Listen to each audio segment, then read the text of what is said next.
சற்று முன் கிடைக்கப்பெற்ற மிக முக்கியமான செய்தி ஒன்று வெளியாகியுள்ளது. அனைத்திந்திய அண்ணா திராவிட முன்னேற்ற கழகத்தில் எடப்பாடி பழனிசாமி அவர்களது தலைமை சரியில்லை என்று ஓபிஎஸ் அவர்கள் இதற்கு முன்பாக தெரிவித்திருந்தார். தற்பொழுது பெரும்பான்மையான அதிமுகவின் தொண்டர்கள் கூண்டோடு பன்னீர்செல்வத்தின் கட்சியில் இணைய திட்டமிட்டிருப்பதாகவும் இதனால் எடப்பாடி பழனிசாமி அவர்கள் அதிர்ச்சியடைந்திருப்பதாகவும் செல்லும் பிரச்சாரத்திற்கு செல்லக்கூடிய இடமெல்லாம் தானாக கூட்டங்கள் வராத காரணத்தினால் பல லட்சங்கள் செலவு செய்ய வேண்டிய நிலைமையும் ஏற்பட்டிருப்பதாகவும் பல லட்சங்கள் செலவு செய்தாலும் தேர்தல் நேரத்தில் ஓட்டுக்கள் அதிமுகவிற்கு விழுமா என்ற ஒரு அச்சமும் எடப்பாடி பழனிசாமிக்கும் மூத்த நிர்வாகிகளுக்கும் மாஜி அமைச்சர்களுக்கும் உருவாகிவிட்டது.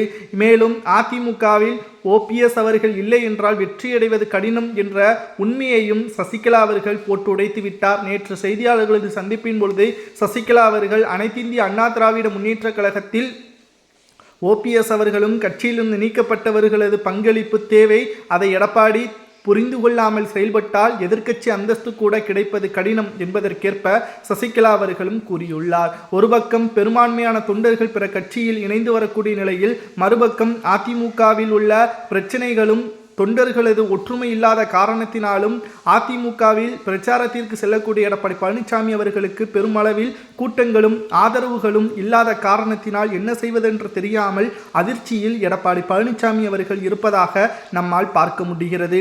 அனைத்திந்திய அண்ணா திராவிட முன்னேற்ற கழகம் நிச்சயமாக எடப்பாடி பழனிசாமி தலைமை ஏற்றால் எதிர்க்கட்சி பதவி கூட கிடைக்காமல் போகும் என்று சசிகலா அவர்கள் கூறுவது சரியா? அதிமுகவின் பெரும்பான்மையான தொண்டர்கள் பிற கட்சியிலும் ஓபிஎஸ் கட்சியிலும் இணைவது சரியா தவறா என்பதை உங்களது கருத்துக்களை மறக்காம கமெண்ட் வாயிலாக கூறுங்கள். இது போன்ற செய்திகளை தெரிந்து கொள்வதற்கு நமது சேனலுக்கு ஒரே ஒரு சப்ஸ்கிரைப் மட்டும் பண்ணிருங்க.